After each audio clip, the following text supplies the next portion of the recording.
Hey guys, welcome to the barn. So it's almost the end of winter.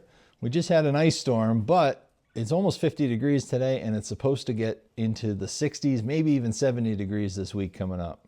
So I'm sort of hedging my bets that winter is done to the point where I may not need the plow. That's risky, but I do need to take care of a couple problems. First thing I have to address is this tire that's going flat. It started in January and I checked it for a nail, and it turns out it's actually leaking all around the bead. I think it needs to be remounted and seated. But as I've said before, I have a new set of tires to go on this, and these old R4s are pretty tired. So it's time to get the R14s on. And in order to do that, I need to get the beet juice out of the R4s, store it while I get the R14s mounted, and then fill them back up with it afterwards. And honestly, I'm not sure how I'm going to do that. So we're going to figure it out together and come up with a plan. So happy almost spring.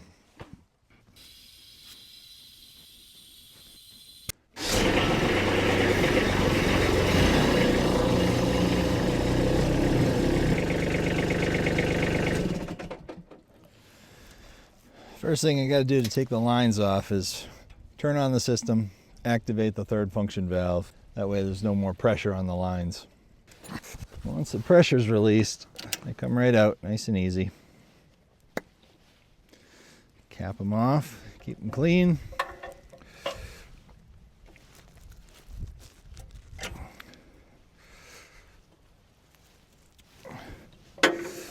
Cap off the tractor end.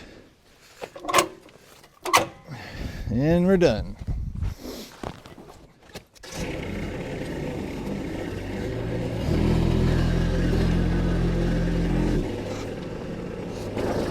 And while we're out here, we're going to take the weight box off.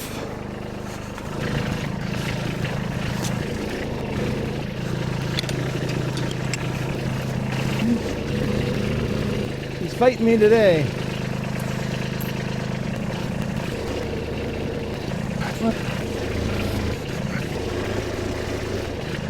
What we got is a little bit of a teeter-totter situation.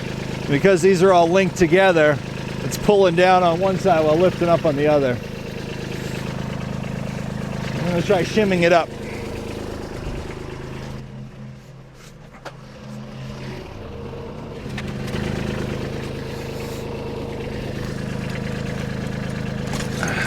Much better.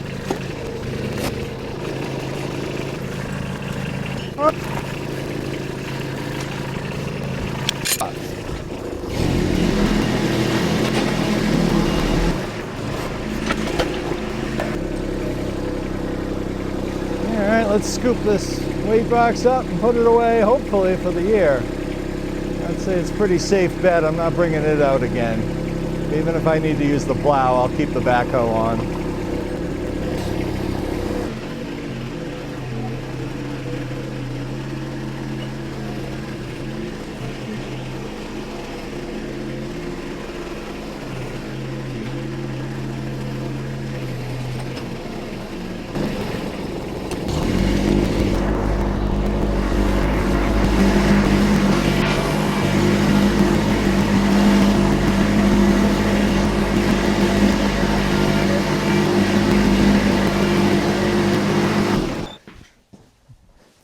I feel like I'm in that scene in Austin Powers trying to get the little cart turned around in the hallway. Now the easiest thing to do is to get the lines connected so that I can actually operate the backhoe and use it to connect itself up. The backhoe has 3 lines. One is the loop. It's called the Power Beyond loop, and that's what actually goes through the backhoe, then through the front end loader, and also through the third function valve, and provides all the hydraulic power. The other line is a high pressure relief line. That's the blue line, and that is when you overload it, rather than dumping the fluid onto the ground, it dumps it back into the reservoir tank. So once these 3 lines are connected, I can operate the backhoe, use the stabilizers to pick it up, and use the boom to actually reconnect it to the tractor itself. At the end of the day, it's only held in place by 2 pins. It's the bottom of this frame. It's basically a cradle, and the 2 pins lock it in from the top. So it's pretty simple. And I think I'm close enough that it'll work. I don't think I'm going to need the stabilizers. I think I'm just going to need the boom. But I need to come back a little bit further. Got one side pretty well in place, but the other side not so much. That's pretty good right there. Now,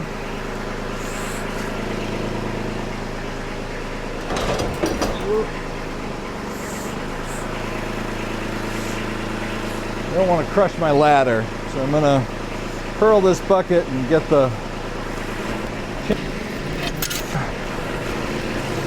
Now we can come right back into it.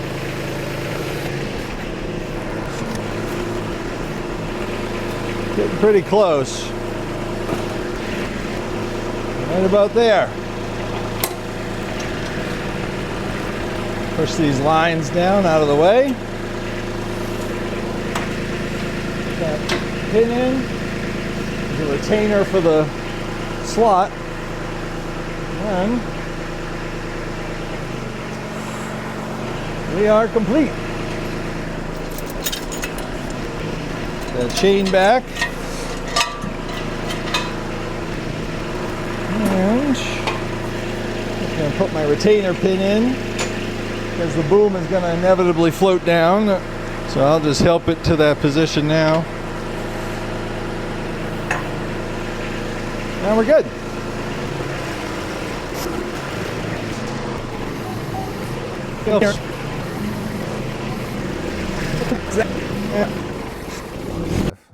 So I bought a couple of these.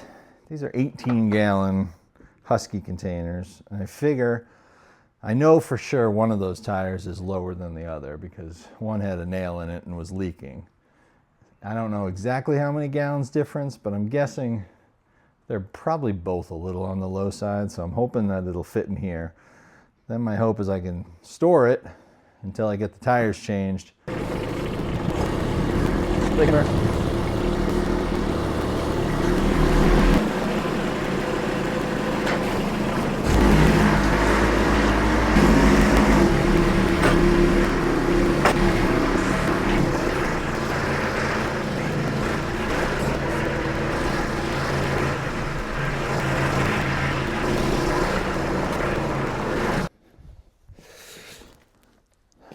All right, now we got the tires up in the air. I can take them off. I believe these are 22 millimeter, but a 7/8 will work just fine as well. I have a 22 right here, and it is a Japanese tractor, so it's got to be metric, right? But they both fit really well.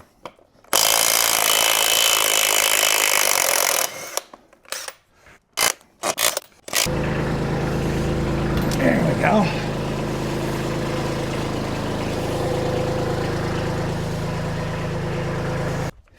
One down, one to go.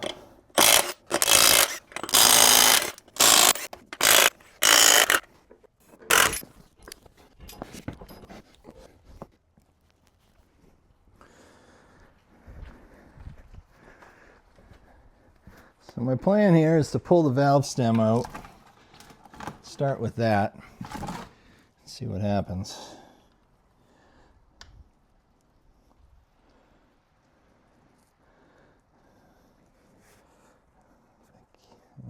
Already getting a little bit of juice, so I'm gonna get my bucket ready. Like I said, I think this is definitely the more full of the two. Oh yeah.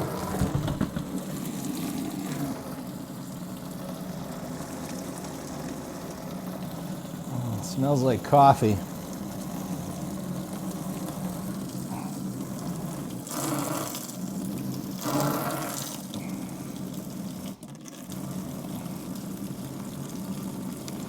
I have no idea where the valve stem went. It's somewhere in that bucket. Wow. I guess that sort of worked.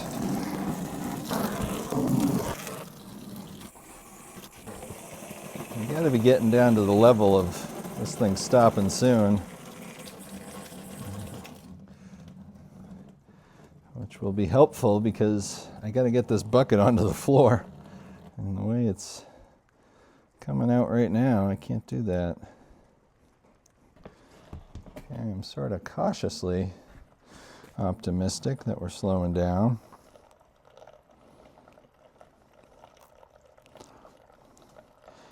There's going to be a lot of juice in this wheel because I get this at the high spot and I've already got a gallon or so out of it, so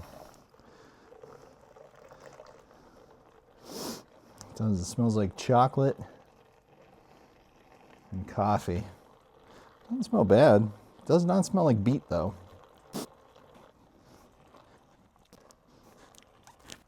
I hope it doesn't stain. Got it all over my shirt. Here's what we're gonna do. We're gonna tip it just a little more. I'll lower this down. And we're gonna tip it over.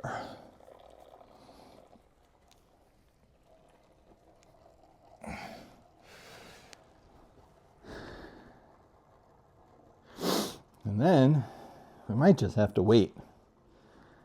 I'm not really sure.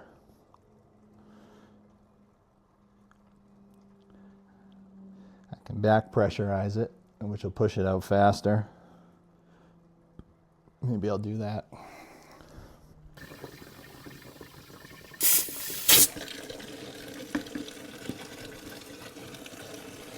Well, that sort of worked. A little messy, but better than nothing. I think I'm going to be here for a while. All right, so here's where we're at. Made a bit of a mess, but not too bad. A couple of squirts of air, and I was able to fill that bucket right to the tippy top, which then I realized was probably too full, so I scooped a bunch out. I actually filled up another 5-gallon bucket over there.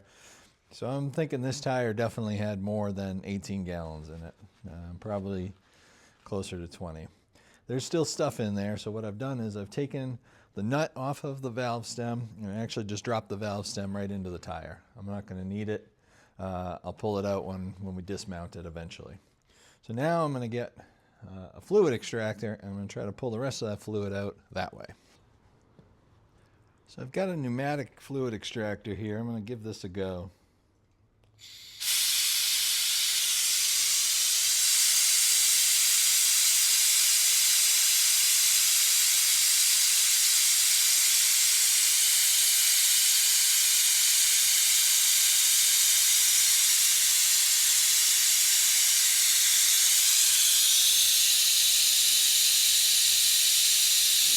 A little slow. Some thick stuff.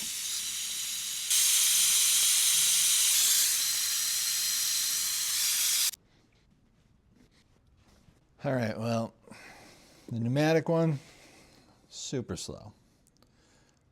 This manual one, I think is going to get the job done a lot faster.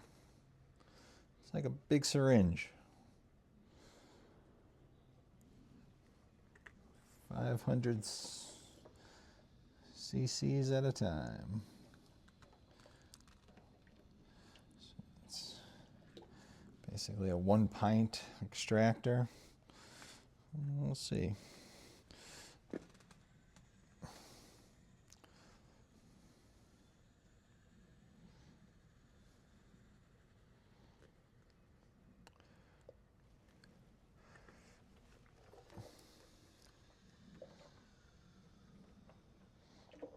Yeah, this is the way to go. Much easier. Get that other line out of the way.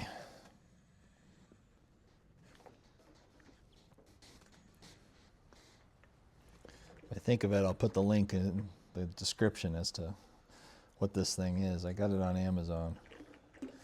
This works good. This is probably going to be how I change oil from now on some of the small equipment. This thing's sweet.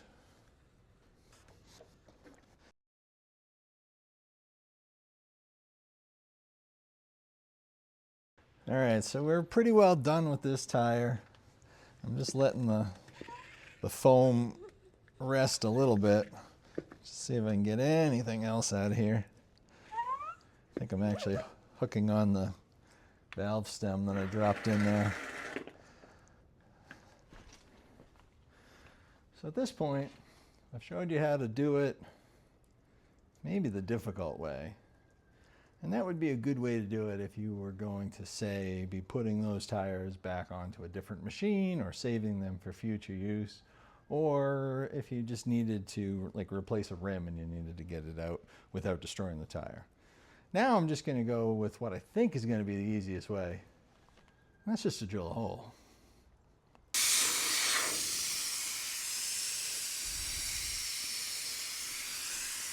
Put that stem aside in case I need one in the future.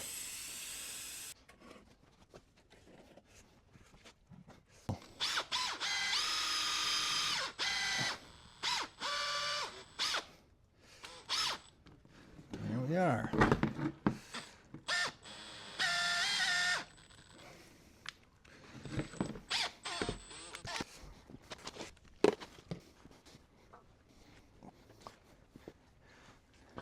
Now we'll just let gravity do the rest.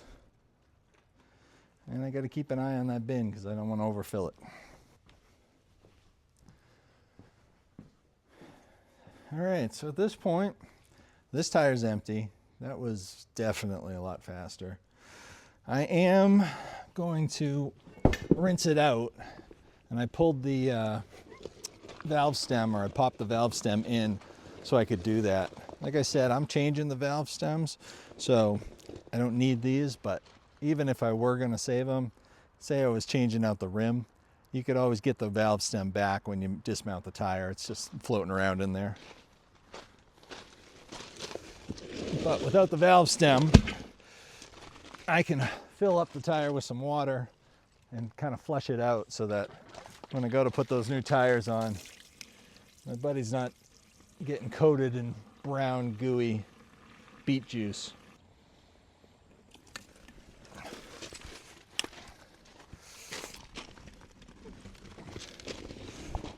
Roll them around a little and let them clean up.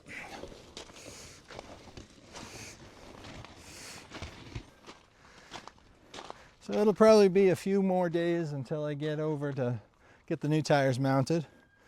And then we'll do part 2 where we'll put the beet juice back inside. So thanks for watching.